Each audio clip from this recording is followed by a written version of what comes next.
Hello friends, welcome to the channel quick book learner. I am Sakshi और जो हम पढ़ रहे हैं वो मध्य प्रदेश करंट अफेयर्स के बारे में पढ़ रहे हैं। तो जो मध्य प्रदेश के करंट अफेयर्स जो है वो MPPCS prelims point of view से पढ़ रहे हैं, जो यूनिट 8 में दिया हुआ है।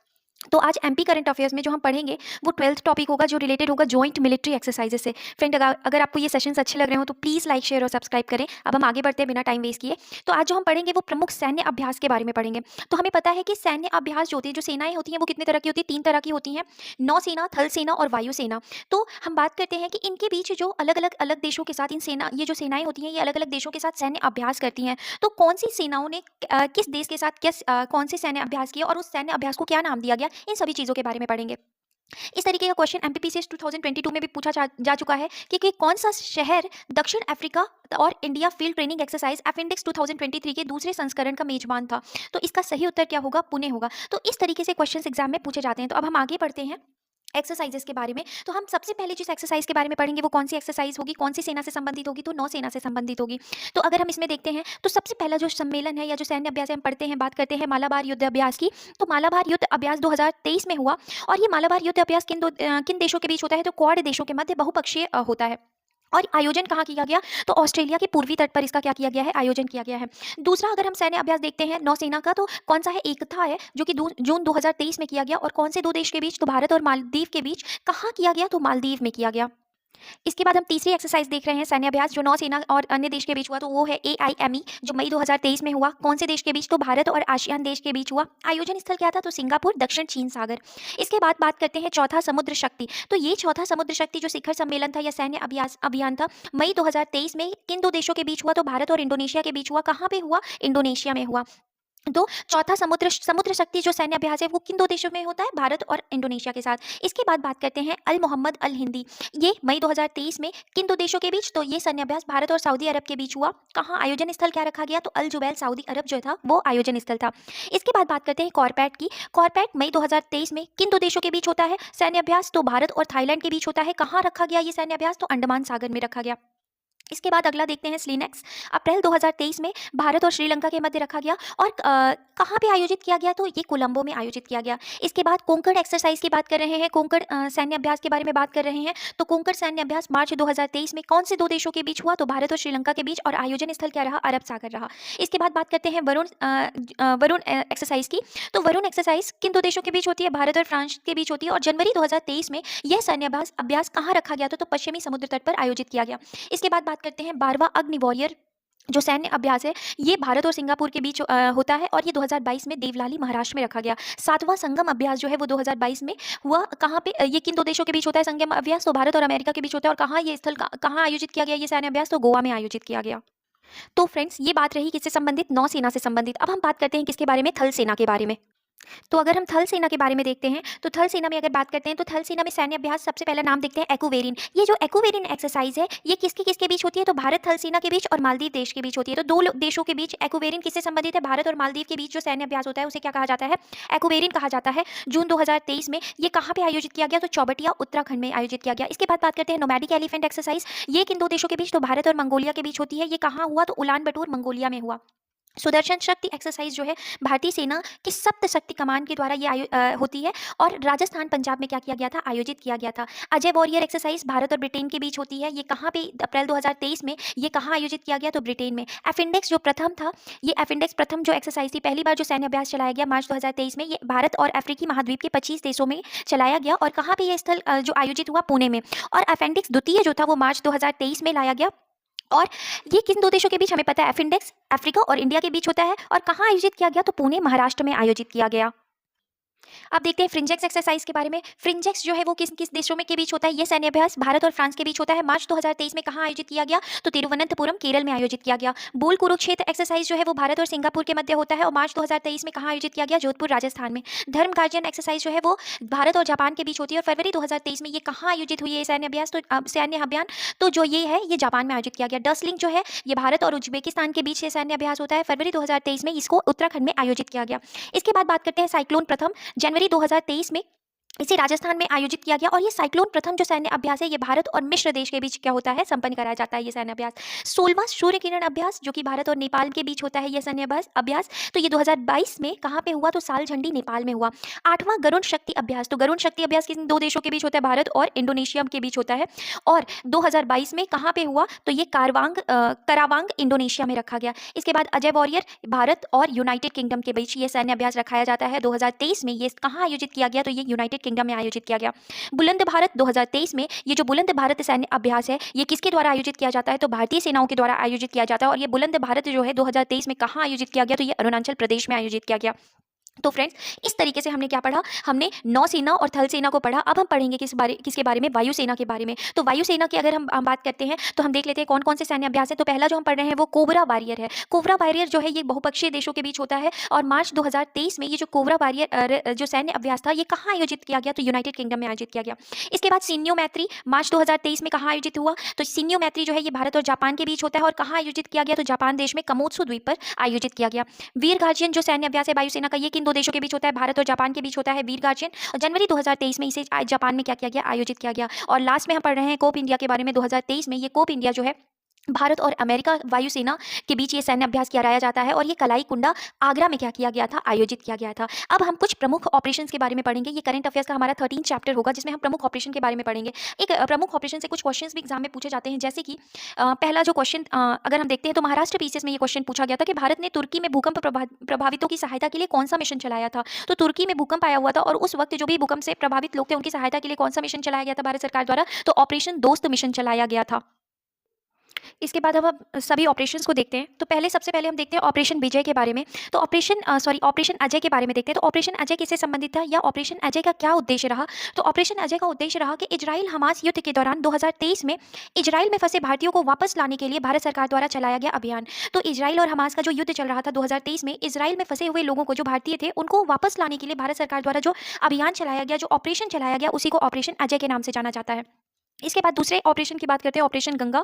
रूस यूक्रेन युद्ध के दौरान यूक्रेन में फंसे भारतीयों को वापस लाने के लिए जो भारत सरकार द्वारा अभियान चलाया गया, उसी को कौन से अभियान के नाम से जाना जाता है, तो उसी को ऑपरेशन गंगा अभियान के नाम से जाना जाता है। इसके बाद बात करते हैं ऑपरेशन कावेरी की। तो युद्धग्रस्त सूडान में फंसे भारतीयों को वापस लाने के लिए भारत सरकार द्वारा चलाया गया अभियान। तो ऑपरेशन कावेरी किससे संबंधित है, युद्धग्रस्त सूडान में फंसे भारतीयों को वापस लाने के लिए, जो सूडान में भारतीय फंसे थे उनको वापस लाने के लिए ऑपरेशन कावेरी चलाया गया। जो यूक्रेन में लोग फंसे हुए थे रूस यूक्रेन के युद्ध के दौरान, तो यूक्रेन से लोगों को वापस लाने के लिए, जो भारतीय थे उनको वापस लाने के लिए जो ऑपरेशन सरकार के द्वारा चलाया गया, उसे क्या कहा गया, ऑपरेशन गंगा कहा गया। इसके बाद बात करते हैं, अभी हमने वो क्वेश्चन देखा था ऑपरेशन दोस्त से संबंधित, जिसमें भारत ने तुर्की में भूकंप प्रभावितों की सहायता के लिए यह ऑपरेशन चलाया। तो तुर्की में भूकंप प्रभावितों की सहायता के लिए कौन सा ऑपरेशन चलाया गया भारत सरकार द्वारा, ऑपरेशन दोस्त। इसके बाद बात करते हैं ऑपरेशन करुणा की। म्यांमार में चक्रवात से प्रभावित लोगों की मदद के लिए भारत सरकार द्वारा चलाया गया अभियान। तो म्यांमार में चक्रवात से प्रभावित लोगों की मदद के लिए कौन सा अभियान चलाया गया, तो ऑपरेशन करुणा अभियान चलाया गया।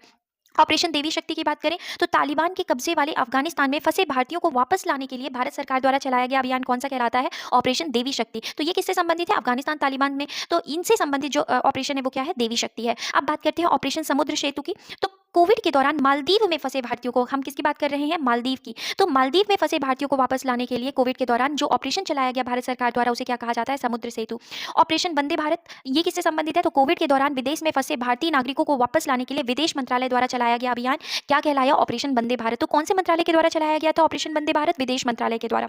ऑपरेशन मिशन सागर की बात करें तो कोविड के दौरान मालदीव, मेडागास्कर और सेशल्स को खाद्य सामग्री की पूर्ति के लिए भारत सरकार द्वारा चलाया गया अभियान क्या कहलाया, ऑपरेशन मिशन सागर कहलाया। ऑपरेशन त्रिनेत्र किससे संबंधित है, तो जम्मू कश्मीर में छिपे आतंकियों को ढेर करने हेतु भारतीय सेना द्वारा चलाया गया अभियान कौन सा कहलाता है, ऑपरेशन त्रिनेत्र कहलाता है। ऑपरेशन सद्भावना, जम्मू कश्मीर में ग्रामीण क्षेत्र और बॉर्डर के समीप लोगों की मदद के लिए जो ऑपरेशन चलाया गया भारतीय सेना द्वारा, उसी को ऑपरेशन सद्भावना के नाम से जाना जाता है। बात करते हैं ऑपरेशन वनीला। तो चक्रवात के दौरान मेडागास्कर की मदद के लिए भारतीय नौसेना द्वारा चलाया गया अभियान कौन सा है, ऑपरेशन वनीला। किसकी मदद के लिए, मेडागास्कर की मदद के लिए भारतीय नौसेना द्वारा जो ऑपरेशन चलाया गया उसी को वनीला कहते हैं। ऑपरेशन समुद्रगुप्त किससे संबंधित है, तो समुद्री मार्ग से लाए जाने वाले प्रतिबंधित मादक पदार्थों का भारत में प्रवेश रोकना ही क्या है, ऑपरेशन समुद्रगुप्त का क्या है, उद्देश्य है।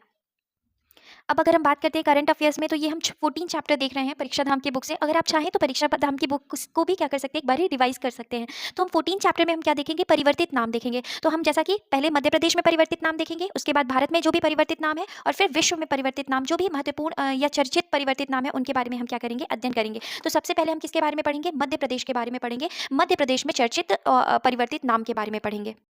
तो हम बात करते हैं सबसे पहले हबीबगंज रेलवे स्टेशन। तो हबीबगंज रेलवे स्टेशन जो है वो पुराना नाम था, अभी नाम जो है हबीबगंज रेलवे स्टेशन का जो नया नाम रखा गया है वो क्या है, रानी कमलापति रेलवे स्टेशन। दूसरा भंवरकुआं चौराहा इंदौर, इसका नया नाम टांट्या भील चौराहा रखा गया है। पताल पानी रेलवे स्टेशन, इसका नया नाम टांट्या भील रेलवे स्टेशन पड़ा है। नसरुल्लागंज का नाम क्या नया रखा गया है, भेनुंदा। MR10 बस स्टैंड इंदौर का नया नाम क्या है, टांट्या भील बस स्टैंड। इसके बाद प्राथमिक स्वास्थ्य केंद्र मानपुर, इसका नया नाम बदल करके क्या रखा गया है, प्राथमिक स्वास्थ्य केंद्र मानपुर का टांट्या भील स्वास्थ्य केंद्र मानपुर। मिंटो हॉल का नया नाम क्या है, कुशाभाऊ ठाकरे हॉल। तो मिंटो हॉल का क्या नाम रखा गया, कुशाभाऊ ठाकरे हॉल। होशंगाबाद का नया नाम नर्मदापुरम। महिला अपराध विशेष प्रकोष्ठ का नाम क्या रखा गया है, महिला सुरक्षा शाखा। तो महिला अपराध विशेष प्रकोष्ठ का नाम क्या पड़ा है, महिला सुरक्षा शाखा। इसके बाद इस्लामनगर का नया नाम क्या है, जगदीशपुर। छिंदवाड़ा विश्वविद्यालय का नाम क्या रखा गया है, राजा शंकर शाह विश्वविद्यालय। महिला पॉलिटेक्निक कॉलेज का नाम क्या रखा गया है, तो रानी फूल कुंवर पॉलिटेक्निक कॉलेज मंडला। तो पॉलिटेक्निक, महिला पॉलिटेक्निक कॉलेज का नाम Rani Phool Kunwar polytechnic college Mandla. Mandla medical college का नया नाम अभी बदल कर क्या रखा गया है, राजा हृदय Shah medical college Mandla. Residency area Indore का नाम क्या रखा गया है, Bakhtawar Singh area Indore. Bairagarh railway station का नाम क्या रखा गया है, तो संत हिरदाराम रेलवे स्टेशन। क्या नाम रखा गया है, Sant Hirdaram railway station. Italian garden Gwalior का नाम बदल करके आदि शंकराचार्य गार्डन रखा गया है। बाबरी का नया नाम क्या है, माँ रेवापुर। बाबरी घाट को किस नाम से जाना जाएगा, अभी नाम बदल करके बलरामपुर घाट या माँ रेवापुर घाट रखा गया है। बाबरी जो नगर है उसका नया नाम क्या रख दिया गया है, माखन नगर रख दिया गया है। इसके बाद हम बात करते हैं तो शिवपुरी ग्राम टीकमगढ़ की। शिवपुरी ग्राम टीकमगढ़ का नाम बदल करके कुंडेश्वर धाम रखा गया है। पोषण वाटिका का नाम माँ की बगिया। मिड डे मील का नाम बदलकर PM पोषण रखा गया है। लाल घाटी का नया नाम क्या है, महेंद्र नारायण महाराज चौक। महेंद्र नारायण महाराज चौक किसका नाम बदल के रखा गया है, लाल घाटी का। हलालपुरा बस स्टैंड का नाम क्या रखा गया है, हनुमानगढ़ी, जो कि अभी ये दोनों ही चीजें क्या हैं, अभी प्रस्तावित है। अब हम मध्य प्रदेश में भी जो भी विभागों के नाम परिवर्तित किए गए हैं उनके बारे में देखते हैं। तो सबसे पहले हम देखते हैं कि मध्य प्रदेश अध्यात्म विभाग। मध्य प्रदेश अध्यात्म विभाग का नया नाम क्या है, मध्य प्रदेश धार्मिक न्याय एवं धर्मस्व विभाग। तो मध्य प्रदेश अध्यात्म विभाग का नाम बदल करके क्या कर दिया गया है, मध्य प्रदेश धार्मिक न्याय एवं धर्मस्व विभाग। आदिम जाति कल्याण विभाग का नाम बदल करके क्या कर दिया गया है, मध्य प्रदेश जनजातीय कार्य विभाग कर दिया गया है। आदिम जाति कल्याण विभाग का नाम बदल करके मध्य प्रदेश जनजातीय कार्य विभाग कर दिया गया है। सामाजिक न्याय निःशक्त जन कल्याण विभाग का नाम बदल करके सामाजिक न्याय और दिव्यांगजन सशक्तिकरण विभाग करा गया। घुमंतु और अर्ध घुमंतु जनजाति विभाग का नाम बदल करके विमुक्त घुमंत और अर्ध घुमंतु विभाग किया गया। राज्य सामान्य निर्धन वर्ग कल्याण आयोग का नाम बदल करके मध्य प्रदेश राज्य सामान्य निर्धन वर्ग कल्याण आयोग रखा गया। मध्य प्रदेश राज्य योजना आयोग का नाम बदल करके मध्य प्रदेश राज्य नीति आयोग रखा गया। जहाज रानी मंत्रालय का नाम बदल करके क्या पड़ा है, तो पत्तन पोत परिवहन और जल मार्ग मंत्रालय रखा गया है। और मानव संसाधन विकास मंत्रालय का नाम क्या रखा गया है, शिक्षा मंत्रालय रखा गया है। तो अभी इस तरीके से हमने मध्य प्रदेश में जो भी परिवर्तित नाम थे, चाहे वो स्थल के नाम हो चाहे वो विभाग के नाम हो, उनको देखा। ठीक उसी प्रकार से अब हम भारत में चर्चित परिवर्तित नाम के बारे में देखेंगे। तो भारत में चर्चित जो भी परिवर्तित नाम हुए हैं उनके बारे में देखें तो सबसे पहला नाम हम देख रहे हैं मुगल गार्डन। मुगल गार्डन जो था ये पुराना नाम है और अभी मुगल गार्डन का नया नाम क्या कर दिया गया है, अमृत उद्यान कर दिया गया है। अहमदनगर का जो नया नाम क्या रखा गया है, अहिल्याबाई नगर। उस्मानाबाद शहर जो कि महाराष्ट्र में है, इसका नया नाम क्या रखा गया है, Dharashiv. Churchgate railway station Mumbai में है, इसका नया नाम क्या रखा गया है, CD देशमुख स्टेशन। औरंगाबाद जो कि महाराष्ट्र में है, इसका नया नाम संभाजी नगर। बिहार मखाना का नया नाम क्या रखा गया है, मिथिला मखाना। इसके बाद अगर हम देखते हैं तो चेनानी नासरी सुरंग जो जम्मू कश्मीर में थी, इसका नया नाम क्या कर दिया गया है बदल के, श्यामा प्रसाद मुखर्जी टनल।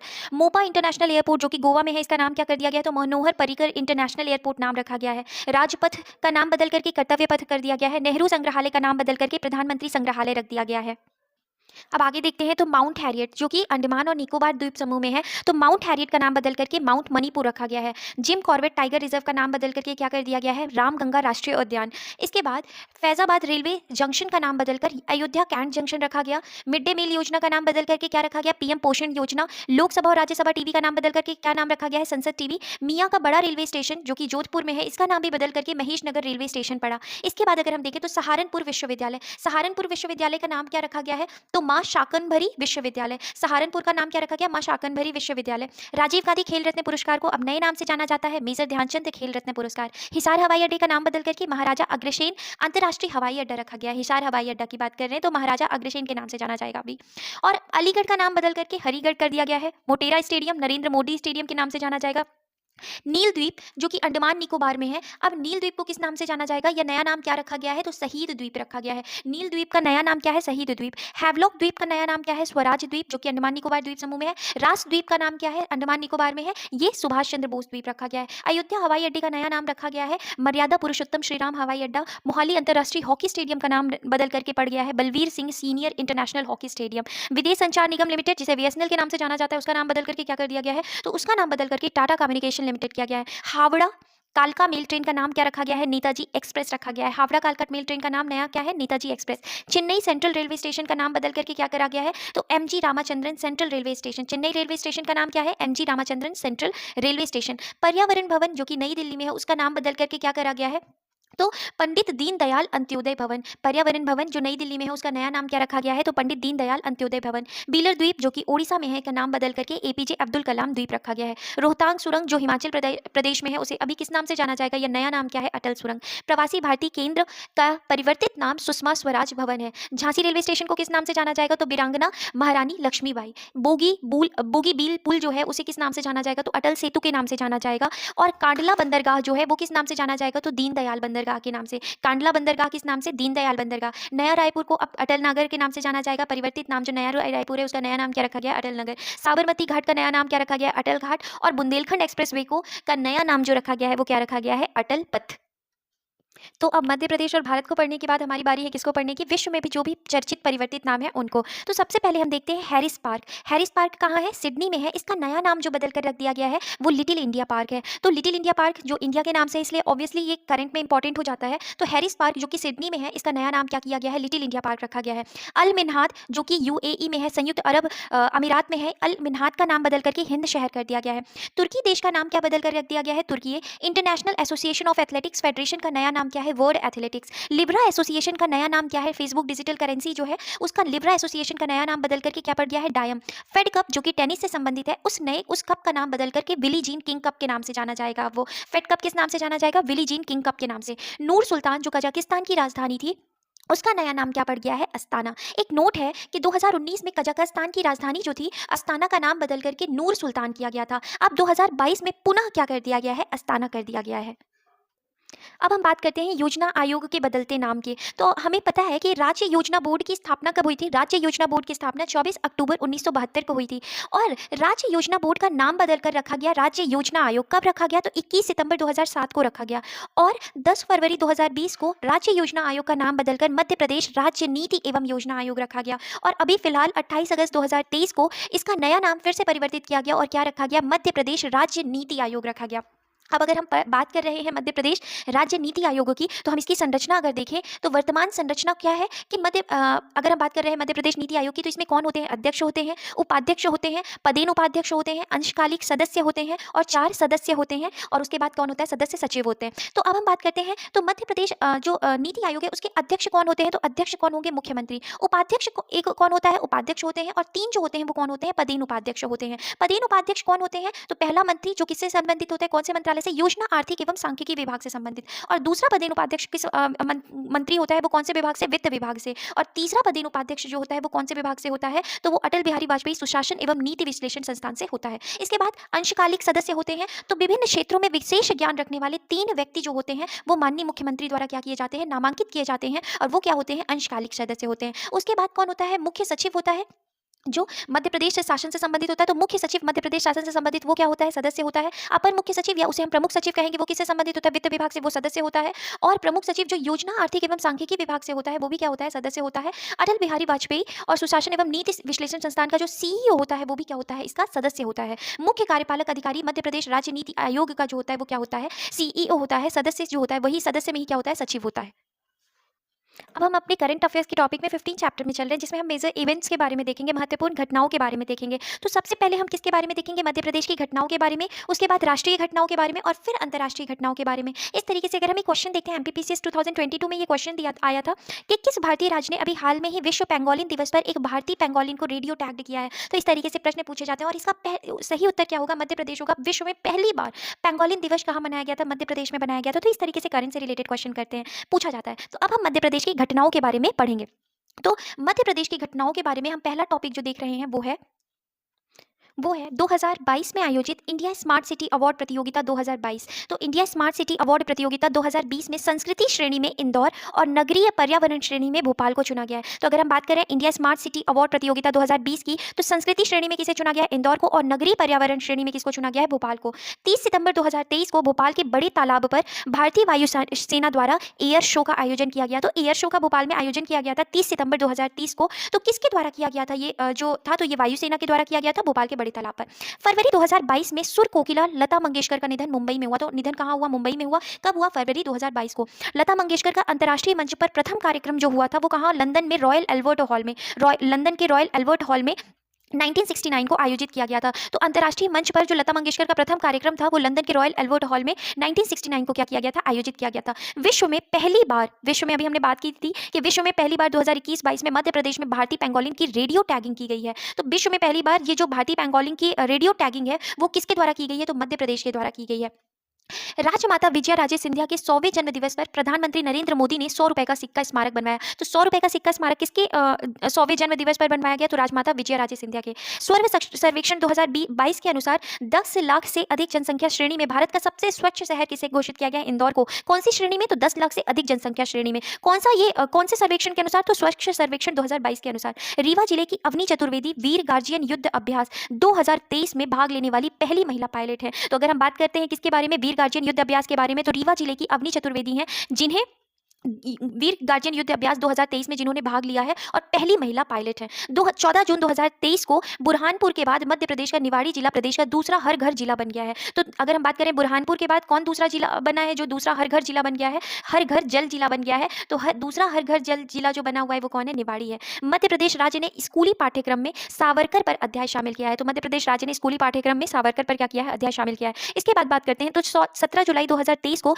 मध्य प्रदेश राज्य सरकार ने 9000 सीएम राइज स्कूलों की स्थापना की क्या की है? घोषणा की है। कितने स्कूलों की? तो 9000 सीएम राइज स्कूलों की स्थापना की घोषणा की है। आजादी के अमृत महोत्सव के हिस्से के रूप में अमित शाह ने मेरा गांव मेरी धरोहर का शुभारंभ किया है। तो किसका? अमित शाह ने किसका किया है शुभारंभ? मेरा गांव मेरी धरोहर। किस अवसर पर? तो आजादी के अमृत महोत्सव के अवसर पर। 10 अगस्त 2023 को मध्य प्रदेश के मुख्यमंत्री ने अमरकंटक में भव्य नर्मदा महालोक का निर्माण की घोषणा की। भव्य नर्मदा महालोक की घोषणा करी गई। कहां बनवाने की? अमरकंटक में।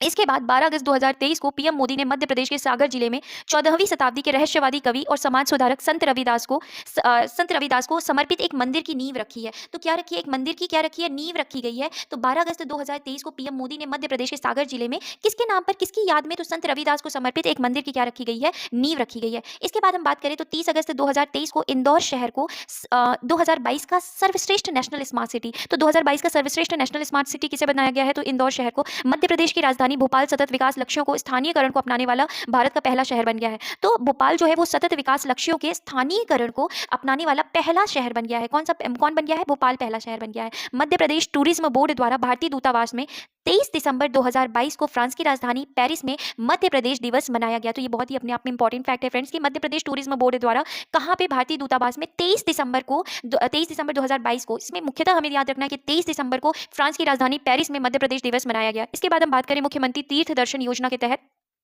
बात की गई है कि बुजुर्गों को हवाई मार्ग के जरिए तीर्थ यात्रा पर भेजने वाला मध्य प्रदेश भारत का पहला राज्य बन गया है। इसके बाद नीमच जिले के खेमला में 1440 मेगावाट की पंप्ड हाइड्रो स्टोरेज ऊर्जा भंडारण परियोजना का प्रारंभ किया गया है। नीमच जिले के खेमला में 1440 मेगावाट की पंप्ड हाइड्रो स्टोरेज ऊर्जा भंडारण कहाँ किया गया है? नीमच जिले में किया गया है। ब्रिक्स सम्मेलन में पीएम मोदी ने ब्राजील के राष्ट्रपति लुइस लूला द सिल्वा को मध्य प्रदेश के गोंड पेंटिंग उपहार स्वरूप प्रदान की। तो ब्रिक्स सम्मेलन में पीएम मोदी ने ब्राजील के राष्ट्रपति कौन है? लुइस लूला द सिल्वा, इनको क्या की? मध्य प्रदेश की गोंड पेंटिंग क्या की? उपहार में दी। पीएम मित्र मेगा टेक्सटाइल पार्क धार जिले में एक टेक्सटाइल पार्क स्थापित किया जा रहा है।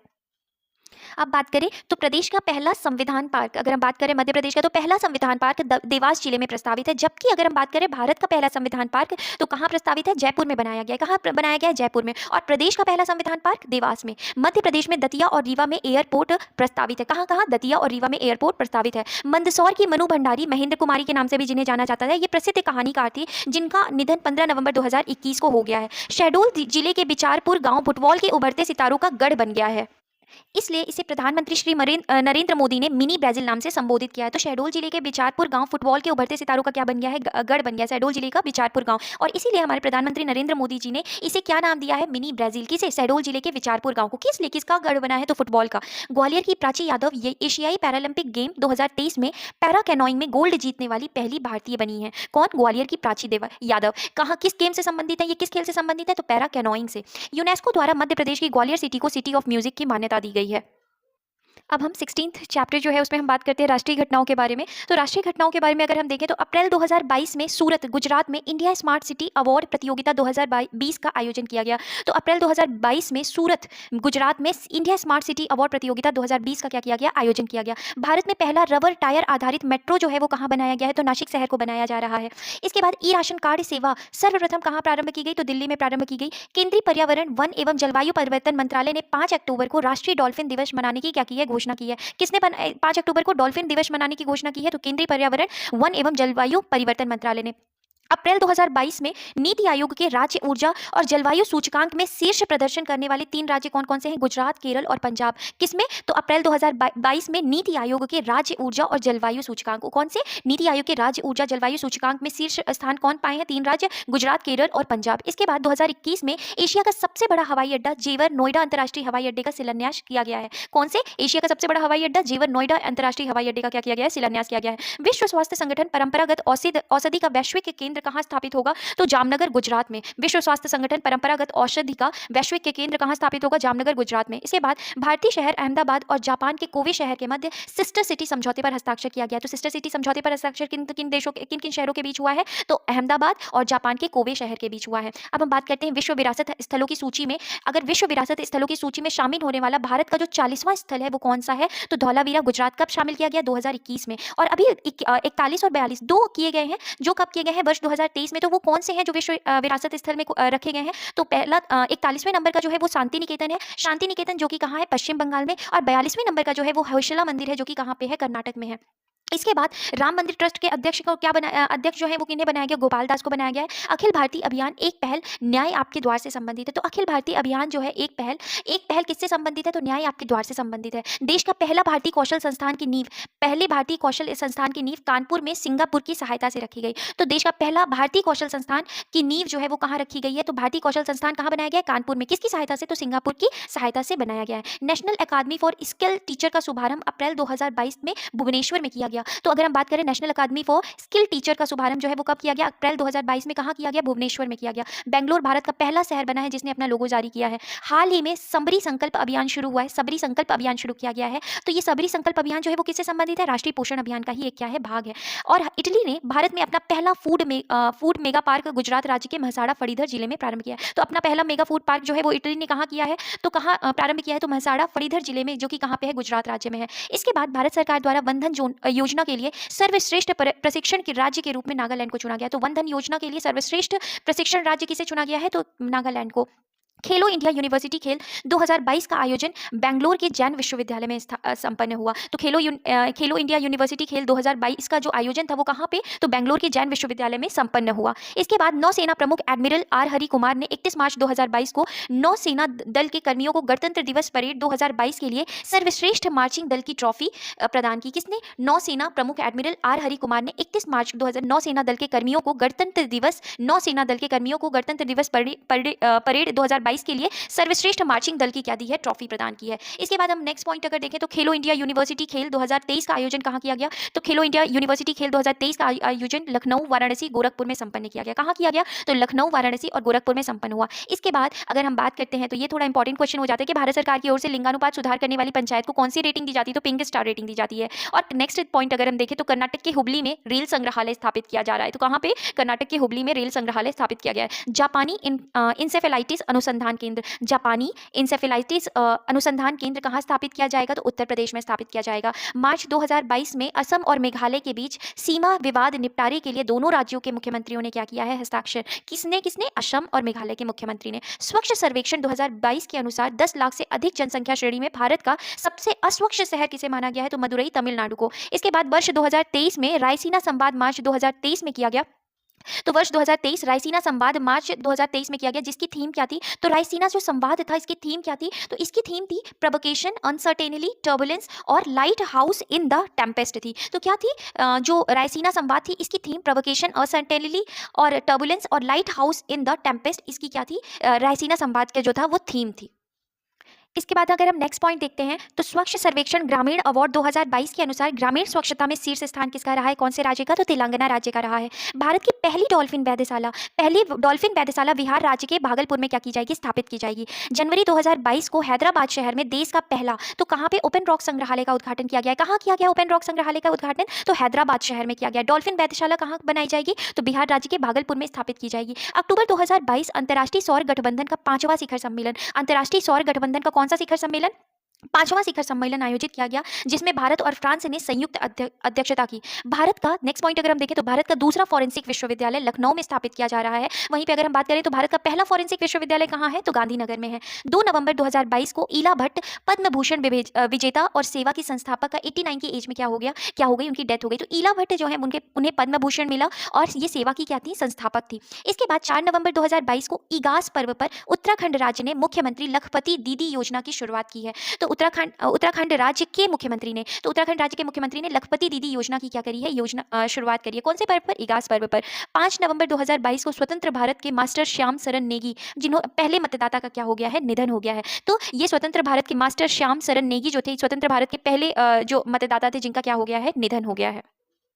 इसके बाद अगर हम नेक्स्ट पॉइंट देखें तो 7 नवंबर 2022 को T20 इंटरनेशनल क्रिकेट में एक वर्ष में 1000 रन बनाने वाले पहले भारतीय खिलाड़ी सूर्य कुमार यादव बने हैं। इस नेक्स्ट पॉइंट अगर हम देखें 8 नवंबर 2022 को पीएम मोदी ने one earth one family one future जो कि वसुधैव कुटुंबकम का क्या करता है? प्रतिनिधित्व करता है। थीम के साथ G20 के नए लोगों का क्या किया है? अनावरण किया है। तो G20 अभी समिट हुई थी, उस बीच जो one earth one family one future, जिसका मतलब क्या होता है? वसुधैव कुटुंबकम होता है। उस प्रतिनिधित्व के साथ क्या किया है? इन नए लोगों का क्या किया है? अनावरण किया है। 1 मई 2023 को योगी आदित्यनाथ को भारत रत्न डॉक्टर अंबेडकर अवार्ड 2023 से क्या किया गया है? सम्मानित किया गया है। नेक्स्ट पॉइंट अगर देखें तो 17 नवंबर 2022 को प्रधानमंत्री नरेंद्र मोदी ने वाराणसी काशी तमिल संगम सांस्कृतिक महोत्सव का क्या किया? उद्घाटन किया है। कौन सा? तो तमिल संगम सांस्कृतिक महोत्सव का क्या किया है? उद्घाटन किया है। 28 नवंबर 2022 को विजय हजारे ट्रॉफी में महाराष्ट्र के ऋतुराज गायकवाड़ ने उत्तर प्रदेश के खिलाफ एक ओवर में 7 छक्के लगाकर वर्ल्ड रिकॉर्ड बनाया है। किसने वर्ल्ड रिकॉर्ड बनाया? तो ऋतुराज गायकवाड़ ने। किस खेल से संबंधित है? क्रिकेट से। और ये कहां से है? तो महाराष्ट्र से है। इसके बाद 6 मई 2023 को भारतीय सेना के आधुनिकीकरण के लिए प्रोजेक्ट संजय नाम से एक प्रोजेक्ट लॉन्च किया गया। तो प्रोजेक्ट संजय किससे संबंधित है? तो भारतीय सेना के आधुनिकीकरण से संबंधित है। नेक्स्ट पॉइंट अगर देखें तो 8 मई 2023 को हैदराबाद शहर में हरे कृष्णा हेरिटेज टावर का क्या किया गया है? निर्माण की आधारशिला रखी गई है। हरे कृष्णा हेरिटेज टावर का निर्माण की आधारशिला रखी गई है। अब हम नेक्स्ट पॉइंट पे देखें तो ऑस्ट्रेलिया 8 जून 2023 को ऑस्ट्रेलिया ने स्वास्तिक और नाजी प्रतीकों पर क्या लगाया है? प्रतिबंध लगाने की घोषणा की है। किस पर? स्वास्तिक और नाजी प्रतीकों पर प्रतिबंध लगाने की घोषणा किस देश ने की है? ऑस्ट्रेलिया ने। 12 जून 2023 को उत्तर प्रदेश सरकार ने दुग्ध उत्पादन बढ़ाने के लिए नंद बाबा दुग्ध मिशन की स्थापना की शुरुआत की है। किसने की है? उत्तर प्रदेश सरकार ने। इसके बाद 15 जून 2023 को वैश्विक पवन दिवस पर जारी रैंकिंग में स्थापित पवन ऊर्जा क्षमता के मामले में शीर्ष स्थान, अगर हम बात करें पवन ऊर्जा क्षमता के मामले में, तो सबसे ज्यादा जो शीर्ष स्थान पर रहा वो कौन रहा? राजस्थान, उसके बाद गुजरात और फिर तमिलनाडु। फिर अब नेक्स्ट पॉइंट अगर देखें तो 19 जून 2023 को भुवनेश्वर में भारत ने लेबनान देश को हराकर इंटरकॉन्टिनेंटल कप फुटबॉल टूर्नामेंट को 2023 का जो खिताब था वो क्या कर लिया है? अपने नाम कर लिया है। तो किसने? भारत ने लेबनान को हराकर इंटरकॉन्टिनेंटल कप फुटबॉल टूर्नामेंट, ये कहाँ पे आयोजित हुआ गया था? तो भुवनेश्वर में। अब बात करते हैं नेक्स्ट पॉइंट। 3 अगस्त 2023 को वित्त मंत्रालय ने ऑयल इंडिया लिमिटेड, जो कि एक कैसी कंपनी है? ऑयल इंडिया लिमिटेड नवरत्न कंपनी है, इस नवरत्न कंपनी को अपग्रेड कर दिया है। किसमें? महारत्न कंपनी में। तो कौन सी नवरत्न कंपनी अभी महारत्न कंपनी बना दी गई है? 3 अगस्त 2023 की बात करें तो वित्त मंत्रालय ने ऑयल इंडिया लिमिटेड को क्या कर दिया है? अपग्रेड कर दिया है। नवरत्न कंपनी से क्या बना दिया गया? महारत्न कंपनी। इसके बाद 6 अगस्त 2023 को बिहार राज्य ने वाल्मीकि टाइगर रिजर्व में गैंडा के पुनरुद्धार के लिए राइनो टास्क फोर्स का गठन किया गया। तो राइनो टास्क फोर्स का गठन क्यों किया गया है? ताकि गैंडा के पुनरुद्धार के लिए राइनो टास्क फोर्स का गठन किया गया है। कहाँ? बिहार राज्य के वाल्मीकि टाइगर रिजर्व में। इसके बाद हिमाचल प्रदेश के हथकरघा और हस्तशिल्प निगम का नाम बदल करके क्या कर दिया गया है? हिमक्राफ्ट रखा गया है। नेक्स्ट पॉइंट देखिए तो राष्ट्रपति द्रौपदी मुर्मू ने ऑरोबिल, जो कि तमिलनाडु में है, आध्यात्मिक सम्मेलन का क्या किया है? उद्घाटन किया है। 28 जून 2023 को माइक्रोन अमेरिकी चिप मेकर ने गुजरात में सेमीकंडक्टर प्लांट लगाने के लिए क्या किया है? समझौता किया है। तो माइक्रोन अमेरिकी चिप मेकर ने गुजरात में सेमीकंडक्टर प्लांट लगाने के लिए क्या किया है? समझौता किया है। 3 जुलाई 2023 को तमिलनाडु भारत का शीर्ष इलेक्ट्रॉनिक निर्यातक राज्य राज्य बना है? तो हम बात कर रहे हैं तमिलनाडु की, जो कि भारत का शीर्ष इलेक्ट्रॉनिक निर्यातक क्या बना है? राज्य बना है। 5 जुलाई 2023 को भारत ने कुवैत देश को हराकर सैफ फुटबॉल चैंपियनशिप 2023 का क्या किया है? खिताब जीता है। तो हम नेक्स्ट पॉइंट अगर देखें तो मार्क जकरबर्ग की अगुवाई वाली मेटा ने थ्रेड्स नाम से ट्विटर के तर्ज पर एक टेक्स्ट बेस्ड ऐप लॉन्च किया। तो टेक्स्ट बेस्ड ऐप का क्या नाम है? थ्रेड्स नाम है। तो ये किसने किया है? ये मार्क जकरबर्ग की अगुवाई वाली मेटा जो कंपनी है उसने किया है। इसके बाद विदेश मंत्रालय ने भारत से बाहर पहला आईआईटी कैंपस तंजानिया में स्थापित करने की घोषणा की है। तो भारत से के बाहर अगर हम बात करें पहला आईआईटी कैंपस कहाँ पे स्थापित करने की बात करी है? तो तंजानिया में। 14 जुलाई 2023 को इसरो ने श्रीहरिकोटा में आंध्र प्रदेश से भारत का तीसरा मून मिशन चंद्रयान 3 सफलतापूर्वक लॉन्च किया। नेक्स्ट पॉइंट देखें तो महाराष्ट्र सरकार ने अमरावती में पीएम मित्र पार्क का क्या किया है? शुभारंभ किया है। कहाँ पे? अमरावती में पीएम मित्र पार्क का शुभारंभ किया। नेक्स्ट पॉइंट देखें तो प्रधानमंत्री नरेंद्र मोदी ने जम्मू कश्मीर की सदियों पुरानी नर्मदा शिल्पकला, जिसे ऊनी गलीचा भी कहते हैं, के पुनरुद्धार पर एक लेख ट्विटर पर साझा किया है।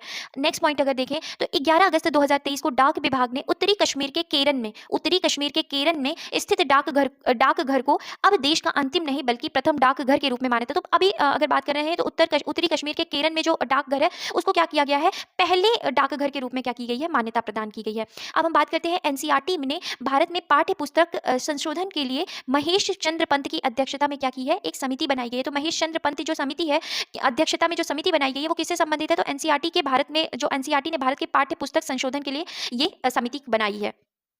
अब नेक्स्ट पॉइंट अगर देखें तो 10 से 12 अगस्त 2023 तक इंडिया स्टार्टअप फेस्टिवल 2023 का आयोजन कहाँ किया जाएगा? बेंगलुरु में किया जाएगा। तो इंडिया स्टार्टअप फेस्टिवल का जो आयोजन है वो कहाँ किया जाएगा? बेंगलुरु में किया जाएगा। नेक्स्ट पॉइंट अगर हम देखें तो 14 अगस्त 2023 को इसरो ने सूर्य के अध्ययन के लिए भेजे जाने वाले अपने भारतीय मिशन का नाम क्या रखा है? आदित्य L1 रखा है। 9 से 15 अगस्त 2023 तक आज़ादी का अमृत महोत्सव कार्यक्रम में समापन समारोह के रूप में मेरी माटी मेरा देश टैगलाइन मिट्टी को नमन वीरों का बंधन अभियान चलाया गया। तो कब चलाया गया? आज़ादी का अमृत महोत्सव कार्यक्रम के समापन समारोह के रूप में क्या चलाया गया था? मेरी माटी मेरा देश, जिसका टैगलाइन क्या था? मिट्टी को नमन वीरों का बंधन अभियान चलाया गया। इसके बाद नेक्स्ट पॉइंट अगर हम देखें तो 15 अगस्त 2023 को बिंदेश्वर पाठक पद्म भूषण विजेता और सुलभ इंटरनेशनल के संस्थापक का नई दिल्ली में क्या हो गया है? निधन हो गया है। कौन? बिंदेश्वर पाठक थे। फिर इसके बाद बात करते हैं 16 अगस्त 2023 गोवा राज्य को मायम गांव जैव विविधता एटलस जारी करने वाला भारत का पहला गांव बना है। तो अगर हम बात कर रहे हैं तो गोवा राज्य का मायम गांव जो है वो जैव विविधता एटलस जारी करने वाला भारत का पहला गांव बना है। नेक्स्ट पॉइंट अगर देखें तो प्रोजेक्ट 17 अल्फा के तहत विंध्यगिरी युद्ध पोत को भारतीय नौसेना में शामिल किया गया है। तो विंध्यगिरी युद्ध पोत को भारतीय नौसेना में क्या किया गया है? शामिल किया गया है। कौन से प्रोजेक्ट के तहत? तो प्रोजेक्ट 17 अल्फा के तहत विंध्यगिरी युद्ध पोत को भारतीय नौसेना में शामिल किया गया है। नेक्स्ट पॉइंट देखें तो 25 अगस्त 2023 को असम राज्य सरकार ने प्लास्टिक की पानी की बोतलों पर प्रतिबंध लगाने के लिए अधिसूचना जारी की है। कौन से राज्य ने? असम राज्य सरकार ने। नेक्स्ट पॉइंट देखें तो भारत के काकरापारा गुजरात के पहले स्वदेशी रूप से विकसित 700 मेगावाट के परमाणु ऊर्जा संयंत्र ने पूरी क्षमता से परिचालन शुरू कर दिया है। तो ये चीज हमने देखी कि काकरापुरा गुजरात के पहले स्वदेशी रूप से विकसित 700 मेगावाट के परमाणु ऊर्जा संयंत्र ने काम करना शुरू कर दिया। इसके बाद हम देखते हैं 31 अगस्त 2023 को कैंसर के इलाज में महत्वपूर्ण भूमिका निभाने वाले असम के डॉक्टर रवि कन्नन को प्रख्यात ऑन्कोलॉजिस्ट को 65वें रेमन मैग्सेसे पुरस्कार से क्या किया गया है? सम्मानित किया गया। तो अभी जो फिलहाल रेमन मैग्सेसे अवार्ड दिया गया है वो भारत में किसे दिया गया है? तो इन्हीं को दिया गया है, डॉक्टर रवि कन्नन को। इसके बाद नेक्स्ट पॉइंट देखें तो 15 सितंबर 2023 को टाइम मॉर्निंग कंसल्ट द्वारा ग्लोबल लीडर अप्रूवल सर्वे में किसके द्वारा? टाइम मॉर्निंग कंसल्ट द्वारा ग्लोबल लीडर अप्रूवल सर्वे में नरेंद्र मोदी 76% रेटिंग के साथ दुनिया के मोस्ट पॉपुलर लीडर बनके उभरे हैं। इसके बाद अगर नेक्स्ट पॉइंट देखें तो आईआईटी मद्रास ने वायु प्रदूषण की निगरानी के लिए कम लागत वाला मोबाइल उपकरण प्रोजेक्ट काट्रू विकसित किया है। तो आईआईटी मद्रास ने प्रोजेक्ट काट्रू विकसित किया है। किस लिए किया है? वायु प्रदूषण की निगरानी के लिए। भारतीय सेना ने पहली बार 5 महिला अधिकारियों को आर्टिलरी रेजिमेंट मतलब तोपखाना रेजिमेंट में क्या किया है? शामिल किया है। किसने? भारतीय सेना ने। भारत और बांग्लादेश के लिए व्यापार को बढ़ावा देने के लिए मेघालय के जैंतिया हिल्स में दावकी भूमि बंदरगाह का उद्घाटन किया गया। तो दावकी भूमि बंदरगाह कहाँ है? मेघालय में है। क्यों बनाया गया है? ताकि भारत और बांग्लादेश के बीच व्यापार को बढ़ाया जा सके। नेक्स्ट पॉइंट देखें तो राष्ट्रीय बाघ संरक्षण प्राधिकरण ने चीता प्रोजेक्ट की देखरेख के लिए 11 सदस्यीय चीता परियोजना संचालन समिति का गठन किया है। इस समिति के जो अध्यक्ष हैं वो कौन है? तो राजेश गोपाल नियुक्त किए गए हैं। नेक्स्ट पॉइंट 27 जुलाई 2023 को ई कॉमर्स कंपनी अमेजन ने भारत में अपना पहला फ्लोटिंग स्टोर श्रीनगर के डल झील पर शुरू किया है। यहाँ पर प्लॉटिंग है, ये फ्लोटिंग होगा। तो अमेजन ने भारत में पहला अपना फ्लोटिंग स्टोर कहाँ पे किया है? तो श्रीनगर के डल झील पर शुरू किया है। इसके बाद नेक्स्ट पॉइंट देखें तो केंद्रीय गृह मंत्री अमित शाह ने गुजरात के द्वारका में राष्ट्रीय तटीय पुलिस अकादमी की आधारशिला रखी। तो राष्ट्रीय तटीय पुलिस अकादमी की आधारशिला कहाँ रखी गई है? तो तटीय पुलिस अकादमी की अगर हम बात करते हैं तो गुजरात के द्वारका में। नेक्स्ट पॉइंट माइक्रोसॉफ्ट ने देश के ग्रामीण क्षेत्रों के लिए बहुभाषी एआई चैटबॉट जुगलबंदी लॉन्च की है। तो आर्टिफिशियल इंटेलिजेंस चैटबॉट जुगलबंदी जो है वो किसके द्वारा? माइक्रोसॉफ्ट के द्वारा लॉन्च की गई है। भारतमाला परियोजना के तहत असम के जोगीघोपा में भारत का पहला अंतर्राष्ट्रीय मल्टी मॉडल लॉजिस्टिक पार्क क्या किया गया है, बनाया गया है। कहाँ पे बनाया गया है? असम के जोगीघोपा में। नेक्स्ट पॉइंट, हाल ही में राष्ट्रीय डेयरी अनुसंधान संस्थान करनाल ने भारत में पहली बार गाय की देसी नस्ल गिर का क्लोन बछड़ा तैयार किया है, जिसका नाम क्या है? गंगा है। नेक्स्ट पॉइंट देखें तो केरल में पहला सौर ऊर्जा संचालित पर्यटक जहाज लॉन्च किया है, जिसे सूर्यमशु नाम दिया गया है। तो केरल में पहला सौर ऊर्जा संचालित पर्यटक जहाज कहाँ पे लॉन्च किया गया है? जो लॉन्च किया गया है उसे क्या नाम दिया गया है? सूर्यमशु। और वो कहाँ लॉन्च किया गया है? तो वो केरल में। नेक्स्ट पॉइंट, गर्मियों में पानी की समस्या से निपटने के लिए जल बजट जारी करने वाला पहला राज्य कौन है? तो पहला राज्य केरल है। चुनाव आयोग ने कर्नाटक विधानसभा चुनाव में पहली बार वोट फ्रॉम होम की शुरुआत की है। कौन से विधानसभा ने? कर्नाटक विधानसभा चुनाव में। नेक्स्ट पॉइंट है 8 अक्टूबर 2023 को प्रयागराज में भारतीय वायुसेना की 91वीं वर्षगांठ पर के मौके पर एयर शो का आयोजन किया गया। कहाँ पे किया गया? प्रयागराज में। कौन सी वर्षगांठ पर? तो वायुसेना की 91वीं वर्षगांठ के मौके पर क्या किया गया? एयर शो का आयोजन किया गया। अब फ्रेंड्स हम चैप्टर 17 में आते हैं, जिसमें हम अंतर्राष्ट्रीय घटनाओं के बारे में देखें। हमने मध्य प्रदेश से जुड़ी घटनाओं को देखा, भारत से जुड़ी घटनाओं को देखा। अभी हम बात करते हैं अंतर्राष्ट्रीय जुड़ी घटनाओं से। इससे पहले फ्रेंड्स हम एमपीपीसीएस में 2020 में क्वेश्चन आया था, उसको देखते हैं कि फरवरी 2021 में किस पड़ोसी देश ने सेना द्वारा तख्ता पलट किया। तो फ्रेंड्स ये तख्ता पलट क्या होता है, ये हमने प्रीवियस वीडियो में देखा है, जो भी करंट अफेयर्स की है। करंट अफेयर्स की प्लेलिस्ट भी बनी, आप चाहें तो वहाँ भी जाके भी करंट अफेयर्स को देख सकते हैं। और ये पूरा करंट अफेयर्स फ्रेंड परीक्षा धाम की बुक से डेडिकेटेड है। अभी नेक्स्ट चीज़ हम जो अब पढ़ेंगे वो क्या पढ़ेंगे? अंतर्राष्ट्रीय घटनाओं के बारे में। तो अंतर्राष्ट्रीय घटनाओं में अगर हम बात करते हैं तो भारत ने तुर्की में भूकंप प्रभावितों की सहायता के लिए कौन सा ऑपरेशन चलाया? तो ऑपरेशन दोस्त चलाया। किसमें? तुर्की में भूकंप प्रभावितों की सहायता के लिए कौन सा ऑपरेशन चलाया गया? तो ऑपरेशन दोस्त मिशन चलाया गया। इसके बाद नेक्स्ट बात करें तो यूक्रेन में फंसे भारत के मेडिकल छात्रों को लाने के लिए कौन सा ऑपरेशन चलाया गया? तो ऑपरेशन गंगा चलाया गया है। नेक्स्ट पॉइंट, प्रोफेसर अमेरिटस विल्फ्रेड वुडसर्ट को स्टॉकहोम जल पुरस्कार विजेता 2022 के रूप में नामित किया गया है। तो अगर हम बात करें स्टॉकहोम जल पुरस्कार विजेता के रूप में किसे नामित किया गया है? तो प्रोफेसर एमेरिटस विल्फ्रेड वुड्स को क्या किया गया है? नामित किया गया है। नेक्स्ट, 1 नवंबर 2022 को फ्रांस के सर्वोच्च सम्मान सेवेलियर डी ल ऑर्डेट्स आर्ट्स एट डेस्क में अरुणा रामकृष्ण गुप्ता को सम्मानित किया गया है। तो 1 नवंबर 2022 को फ्रांस के सर्वोच्च सम्मान, जो फ्रांस का सर्वोच्च सम्मान कौन सा है? शेवेलियर डी ल ऑर्डेट्स आर्ट्स एट डेस्क से अरुणा रामकृष्ण गुप्ता को क्या किया गया है? सम्मानित किया गया है। नेक्स्ट पॉइंट देखें तो 10 नवंबर 2022 को स्विट्जरलैंड ने ओलंपिक स्वर्ण पदक विजेता नीरज चोपड़ा को अपना मैत्री राजदूत नियुक्त किया है। तो ये इंपॉर्टेंट फैक्ट है फ्रेंड्स कि 10 नवंबर 2022 को स्विट्जरलैंड ने ओलंपिक स्वर्ण पदक विजेता नीरज चोपड़ा को अपना क्या किया है? मैत्री राजदूत नियुक्त किया है। किसने? स्विट्जरलैंड ने। इसके बाद बात करें तो 13 नवंबर 2022 को स्लोवेनिया की पहली महिला राष्ट्रपति कौन चुनी गई हैं? तो नताशा पर्क मूसर चुनी गई हैं। कौन चुनी गई हैं? स्लोवेनिया की पहली महिला राष्ट्रपति नताशा पर्क मूसर चुनी गई हैं। इसके बाद बात करते हैं 17 नवंबर 2022 को अंतर्राष्ट्रीय पैरालंपिक समिति ने रूस और बेलारूस को तत्काल प्रभाव से क्या कर दिया है? निलंबित किया गया है। किसको निलंबित किया गया है अंतर्राष्ट्रीय पैरालंपिक समिति के द्वारा? तो रूस और बेलारूस को क्या कर दिया है? तत्काल प्रभाव से निलंबित कर दिया है। इसके बाद नेक्स्ट चीज देखते हैं, 20 नवंबर 2022 को कतर में 22वां पुरुष फीफा विश्व कप के उद्घाटन समारोह में भारत का प्रतिनिधित्व उपराष्ट्रपति जगदीप धनखड़ ने किया। तो जो कतर में 22वें पुरुष फीफा विश्व कप जो हो रहा था, तो उद्घाटन समारोह में भारत का प्रतिनिधित्व किसने किया था? तो उपराष्ट्रपति जगदीप धनखड़ ने किया। इसके बाद नेक्स्ट पॉइंट देखें तो 19 नवंबर 2022 को गांधी मंडेला अवार्ड किसको दिया गया 2022 से? तो किसे दिया गया? दलाई लामा को सम्मानित किया गया। तो गांधी मंडेला अवार्ड 2022 से किसे सम्मानित किया गया? तो दलाई लामा को सम्मानित किया गया। नेक्स्ट पॉइंट, 7 दिसंबर 2022 को टाइम मैगजीन ने व्लादिमीर जेलेंस्की और द स्पिरिट ऑफ यूक्रेन को साल 2022 का पर्सन ऑफ द ईयर घोषित किया है। तो किसे टाइम मैगजीन ने किसे पर्सन ऑफ द ईयर घोषित किया है? तो व्लादिमीर जेलेंस्की और द स्पिरिट ऑफ यूक्रेन को क्या किया है? पर्सन ऑफ द ईयर घोषित किया है। इसके बाद 9 मई 2023 को मैक्सिको देश के महान फुटबॉलर एंटोनियो कार्बाजल का निधन हो गया है। तो ये कौन है? एंटोनियो कार्बाजल, ये एक फुटबॉलर है। इसके बाद 18 मई 2023 को साइक्लोन मोचा से प्रभावित म्यांमार देश में मदद के लिए भारत ने कौन सा ऑपरेशन चलाया था? तो म्यांमार के में देश की मदद के लिए ऑपरेशन करुणा शुरू किया है। 18 मई 2023 को ईरान देश ने हेलमंद नदी की पानी के अधिकारों का उल्लंघन करने के लिए अफगानिस्तान को चेतावनी जारी की है। तो हेलमंद नदी, आपसे क्वेश्चन पूछ सकता है कि हेलमंद नदी कहाँ पे? तो ईरान देश ने हेलमंद नदी की पानी के अधिकारों का उल्लंघन करने के लिए किसको चेतावनी जारी की है? तो अफगानिस्तान को। नेक्स्ट क्वेश्चन है 20 मई 2023 को प्रधानमंत्री श्री नरेंद्र मोदी ने जापान के हिरोशिमा शहर में महात्मा गांधी की प्रतिमा का क्या किया है? अनावरण किया है। नेक्स्ट पॉइंट, 28 मई 2023 को प्रधानमंत्री नरेंद्र मोदी ने नए संसद भवन के उद्घाटन के मौके को यादगार बनाने के लिए कितने रुपए का सिक्का जारी किया? तो 75 रुपए का सिक्का जारी किया है। नेक्स्ट पॉइंट अगर देखें तो 29 मई 2023 को जिनेवा में 76वीं विश्व स्वास्थ्य संगठन की बैठक में, कौन सी संगठन की बैठक थी? तो ये विश्व स्वास्थ्य संगठन की बैठक कौन से नंबर की थी? 76वें नंबर की। बाहरी लेखा परीक्षक के रूप में गिरीश चंद्र मुर्मू को क्या हुआ? चुना गया। नेक्स्ट पॉइंट देखें तो 5 जून 2023 को टाटा ग्रुप ने गुजरात में भारत की पहली lithium oil cell manufacturing giga factory स्थापित करने की घोषणा की है। तो lithium oil cell manufacturing giga factory स्थापित करने की बात किसने की है? तो टाटा ग्रुप ने, गुजरात में। इसके बाद नेक्स्ट पॉइंट देखें तो 13 जून 2023 को अमेरिकी संसद ने चीन को विकासशील राष्ट्र का दर्जा से वंचित कर दिया है। तो अमेरिकी संसद ने चीन को विकासशील राष्ट्र का दर्जा देने से क्या कर दिया है, वंचित कर दिया है। 21 जून 2023 को प्रधानमंत्री मोदी ने अंतर्राष्ट्रीय योग दिवस 2023 समारोह का नेतृत्व न्यूयॉर्क में किया। तो 21 जून 2023 को पीएम मोदी ने अंतर्राष्ट्रीय योग दिवस समारोह का नेतृत्व कहाँ किया, तो न्यूयॉर्क में किया। नेक्स्ट पॉइंट की अगर बात करें तो जुलाई 2023 में ऑस्ट्रेलिया के विक्टोरिया प्रांत ने 2026 राष्ट्रमंडल खेलों की मेजबानी से नाम अपना क्या कर लिया है, वापस ले लिया है। संयुक्त राष्ट्र मानवाधिकार आयोग ने यूक्रेन पर गठित स्वतंत्र जांच आयोग के सदस्य के रूप में ब्रिंदा ग्रोवर को क्या किया है, नियुक्त किया है। तो संयुक्त राष्ट्र मानवाधिकार आयोग ने यूक्रेन पर गठित स्वतंत्र जांच आयोग के सदस्य के रूप में किसे नियुक्त किया है, तो ब्रिंदा ग्रोवर को नियुक्त किया है। 9 अगस्त 2023 को विश्व की सबसे प्रदूषित राजधानी किसे बताया गया है, तो विश्व की सबसे प्रदूषित राजधानी जकार्ता को बताया गया है। 14 अगस्त 2023 को पाकिस्तान के कार्यवाहक प्रधानमंत्री के रूप में किसने शपथ ली है, तो अनवर उल हक काकर ने क्या की है, शपथ ली है। नेक्स्ट पॉइंट देखें तो 30 अगस्त 2023 को नाइजर के बाद गैबन सेंट्रल अफ्रीकी देश में सेना ने तख्ता पलट किया है। तो अगर हम 30 अगस्त 2023 को देखें तो नाइजर के बाद किसने, गैबन सेंट्रल अफ्रीकी देश में सेना ने क्या किया है, तख्ता पलट किया है। नेक्स्ट क्वेश्चन है, नेक्स्ट पॉइंट है, इलेक्ट्रॉनिक्स व्यापार बढ़ाने के लिए भारत ने अमेरिका देश के साथ एक टास्क फोर्स का क्या किया है, गठन किया है। किस चीज़ के लिए, इलेक्ट्रॉनिक व्यापार बढ़ाने के लिए किसने, भारत ने अमेरिका देश के साथ। बांग्लादेश की राजधानी ढाका में भारतीय सांस्कृतिक केंद्र में लिबरेशन वॉर गैलरी का उद्घाटन किया गया। तो लिबरेशन वॉर गैलरी का उद्घाटन कहाँ किया गया, बांग्लादेश की राजधानी ढाका में।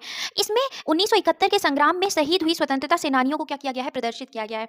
हाल ही में संयुक्त राष्ट्र महासभा में 5 अस्थायी सदस्य देश कौन कौन से, संयुक्त राष्ट्र महासभा में 5 अस्थायी सदस्य देश कौन कौन से, Algeria, Guyana, Sierra Leone, Slovenia तथा कोरिया गणराज्य को 2 वर्षों के कार्यकाल के लिए चुना गया है। तो अस्थायी सदस्य के देश के रूप में किसे चुना गया है, Algeria, Guyana, Sierra Leone, Slovenia और कोरिया गणराज्य को 2 वर्षों के कार्यकाल के लिए चुना गया है।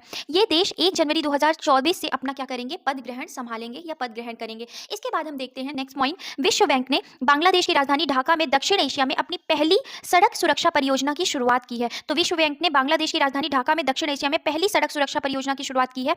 इसका उद्देश्य क्या है कि सड़क दुर्घटना को कम करने के लिए शहरों का चयन करना। अब हम जो नेक्स्ट पॉइंट अगर देखें तो हाल ही में अमेरिका ने यूनेस्को में पुनः शामिल होने की घोषणा की है। अमेरिका जो है 2019 में यूनेस्को से क्या हो गया था, बाहर हो गया था।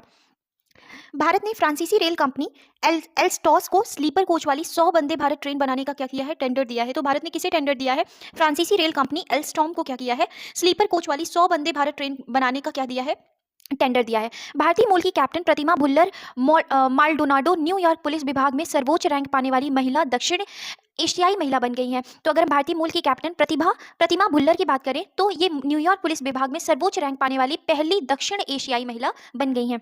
इसके बाद देखें तो प्रधानमंत्री नरेंद्र मोदी ने अपना जापान यात्रा के दौरान हिरोशिमा में महात्मा गांधी की प्रतिमा का क्या किया है, अनावरण किया है। नेक्स्ट पॉइंट, हाल ही में रक्षा मंत्री राजनाथ सिंह ने मालदीव की यात्रा की तथा वहां उन्होंने तटरक्षक बंदरगाह एकता हार्बर की आधारशिला रखी है। तो कहाँ एकता हार्बर की आधारशिला रखी है, कहाँ पे रखी है, तो अगर बात करें तो जापान जो रक्षा मंत्री हैं राजनाथ सिंह, उन्होंने मालदीव की यात्रा की और तटरक्षक बंदरगाह एकता हार्बर की क्या की है, आधारशिला रखी। ऑस्ट्रेलिया ने सिडनी में स्थित हैरिस पार्क का नाम बदल करके क्या कर दिया है, लिटिल इंडिया कर दिया है। इसका कारण यह है कि यहाँ भारतीयों की संख्या अधिक है। नेक्स्ट पॉइंट देखें तो हाल ही में चाबहार बंदरगाह पर भारत मध्य एशिया संयुक्त कार्य समूह की पहली बैठक मुंबई में आयोजित हुई। तो चाबहार बंदरगाह पर भारत मध्य एशिया संयुक्त कार्य समूह की पहली बैठक कहाँ आयोजित हुई, मुंबई में। भारत और ईरान व्यापारिक संबंधों को बढ़ाने के लिए चाबहार बंदरगाह का विकास कर रहे हैं। नेक्स्ट पॉइंट, हाल ही में दुबई की एयरलाइन अमीरात ने सारा नामक दुनिया के पहले रोबोटिक चेक इन सहायक को लॉन्च किया है। तो सारा नामक जो दुनिया का पहले रोबोटिक चेक इन सहायक को लॉन्च किया गया है, किसके द्वारा, तो दुबई यूएई के द्वारा। नेक्स्ट पॉइंट, हाल ही में जारी एक रिपोर्ट के अनुसार सीरिया दुनिया का सबसे बड़ा नार्को स्टेट बन गया है। कौन सा स्टेट बन गया है, नार्को स्टेट बन गया है, कौन, Syria. Next point, world of statistics द्वारा जारी दुनिया के आपराधिक देशों की सूची में वेनेजुएला जो है वो प्रथम स्थान पर है। तो वर्ल्ड ऑफ स्टैटिस्टिक्स की जो सूची जारी होती है तो आपराधिक देशों में सबसे पहले नंबर पर कौन है, वेनेजुएला। नेक्स्ट पॉइंट, हाल ही में विश्व स्वास्थ्य संगठन ने 2 देशों तजाकिस्तान और अजरबैजान को मलेरिया मुक्त घोषित किया है। तो किसे घोषित किया है मलेरिया मुक्त, तजाकिस्तान और अजरबैजान को। नेक्स्ट पॉइंट, हाल ही में अमेरिकी देश पेंसिल्वेनिया ने भारतीय त्योहार दिवाली को आधिकारिक राजकीय अवकाश के रूप में मान्यता दी है। किसने, कौन से देश, तो अमेरिकी देश पेंसिल्वेनिया ने। इसके बाद भारत और नेपाल के बीच साझा मिथिला संस्कृति को बढ़ावा देने के लिए नेपाल ने मध्य प्रदेश में धनुषा जिले में जनकपुर धाम सांस्कृतिक महोत्सव का क्या किया है, आयोजन किया है। तो नेपाल के मध्य प्रदेश में कि धनुषा जिले में हम बात करें नेपाल के बारे में, तो जनकपुर धाम सांस्कृतिक महोत्सव का क्या किया है, आयोजन किया है। तो भारत और नेपाल के बीच साझा मिथिला संस्कृति को बढ़ावा देने के लिए नेपाल के कौन से धनुषा जिले में, मध्य प्रदेश के धनुषा जिले में जनकपुर धाम संस्कृति का क्या किया गया है, महोत्सव का आयोजन किया गया है। नेक्स्ट पॉइंट देखें तो हाल ही में मिस्र ब्रिक्स के न्यू डेवलपमेंट बैंक का नया सदस्य बनाया गया है। तो अगर हम बात करते हैं तो ब्रिक्स के न्यू डेवलपमेंट बैंक का नया सदस्य किसे बनाया गया है, तो मिस्र को बनाया गया है। नेक्स्ट पॉइंट देखते हैं। तो भारत बांग्लादेश मैत्री पाइपलाइन का उद्घाटन प्रधानमंत्री नरेंद्र मोदी और बांग्लादेश की पीएम शेख हसीना ने वीडियो कॉन्फ्रेंसिंग के जरिए किया था। तो मैत्री पाइपलाइन का उद्घाटन प्रधानमंत्री नरेंद्र मोदी और बांग्लादेश की पीएम शेख हसीना ने वीडियो कॉन्फ्रेंसिंग के दौरान किया था। मैत्री पाइपलाइन का उद्घाटन फरवरी 2023 में 12वां विश्व हिंदी सम्मेलन का आयोजन कहाँ किया गया, तो फिजी में किया गया। इसमें भारत का प्रतिनिधित्व जो कर रहे थे वो कौन कर रहे थे, विदेश मंत्री जयशंकर कर रहे थे। नेक्स्ट पॉइंट, भारत के विदेश मंत्री एस जयशंकर ने फिजी की राजधानी सुवा में इंडिया हाउस में सरदार वल्लभ भाई पटेल की प्रतिमा का क्या किया है, अनावरण किया है। हमने अभी देखा था कि महात्मा गांधी की जो मूर्ति का अनावरण कहाँ किया गया, जापान में, और किसने किया था, प्रधानमंत्री मोदी जी ने। और यहाँ पर अगर हम बात कर रहे हैं फिजी की राजधानी सुवा में, तो सरदार वल्लभ भाई पटेल की प्रतिमा का अनावरण किसके द्वारा किया गया है, विदेश मंत्री के द्वारा। भारत सरकार ने संयुक्त राष्ट्र महासभा में वर्ष 2023 को अंतर्राष्ट्रीय बाजरा वर्ष के रूप में मनाने का प्रस्ताव दिया है। तो संयुक्त राष्ट्र महासभा में भारत सरकार ने वर्ष 2023 को कौन सा वर्ष मनाने का, अंतर्राष्ट्रीय बाजरा वर्ष के रूप में मनाने का प्रस्ताव दिया है। अंतर्राष्ट्रीय ओलंपिक समिति की बैठक कहां आयोजित की गई है, तो ओलंपिक समिति की बैठक मुंबई में। जॉर्जिया ने अक्टूबर माह को क्या, हिंदू हेरिटेज मंथ घोषित किया है। तो जॉर्जिया ने अक्टूबर माह को क्या घोषित किया है, हिंदू हेरिटेज मंथ घोषित किया है। नेक्स्ट पॉइंट, 27वां विश्व सड़क कांग्रेस का आयोजन, 27वां विश्व सड़क कांग्रेस का आयोजन किसके, कौन से राज्य के द्वारा, चेक गणराज्य के द्वारा किया गया। नेक्स्ट, फिलिस्तीनी संगठन हमास ने इजराइल के विरुद्ध ऑपरेशन अल अक्सा फ्लड प्रारंभ किया। तो फिलिस्तीनी संगठन ने संगठन हमास ने किसके विरुद्ध, इजराइल के विरुद्ध ऑपरेशन अल अक्सा फ्लड प्रारंभ किया। इजराइल ने हमास के विरुद्ध आयरन, तो फिलिस्तीनी हमास ने क्या किया है, ऑपरेशन अल अक्सा फ्लड, और इजराइल ने क्या किया है, आयरन स्वाड ऑपरेशन क्या किया है, प्रारंभ किया है। इस तरीके से फ्रेंड्स हमने इतने टॉपिक्स कवर किए हैं जो कि एमपी नेशनल करंट अफेयर्स और इंटरनेशनल करंट अफेयर्स तीनों से रिलेटेड है। तो फ्रेंड्स अगर आपको ये सेशन अच्छे लगे हो तो प्लीज़ लाइक करें, शेयर करें और सब्सक्राइब करें। अगर आपको ये वीडियो लाइन से देखनी है आगे, आपने अभी पिछली वीडियो नहीं देखी तो आप प्लेलिस्ट में भी जाकर देख सकते हैं। और आगे के सेशंस में हम एमपी बजट के बारे में बात करेंगे, और गेम्स का जो भी स्टैटिक पोर्शन होगा, स्टैटिक पोर्शन के साथ साथ गेम का जो भी करंट अफेयर होगा तो उनको देखेंगे। तो प्लीज़ अगर आपको फ्रेंड्स ये वीडियो अच्छी लग रही हो तो प्लीज़ लाइक, शेयर और सब्सक्राइब करें। Thank you.